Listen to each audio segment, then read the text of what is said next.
జీవులందరూ వెళ్ళిపోతుంటారు ప్రయాణం. చిన్న చిన్న చిన్న చిన్న దివ్యల్లాగా చిన్న చిన్న దీపాలు వెలిగినట్టు వెలుగుతూ వెళ్ళిపోతుంటారు.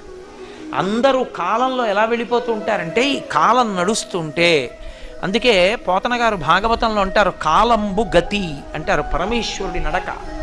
అందులో వెళ్ళిపోతూ ఈ జీవులన్నీ దీపాలు, కొన్ని కోట్ల దీపాలు వెళ్ళినట్టు వెళ్ళిపోతుంటారు. ఇవన్నీ ఎటు పెడతాయంటే అన్నీ దక్షిణానికి వెళ్ళిపోతాయి, అన్నీ దక్షిణ దిక్కుకు ఎడతాయి.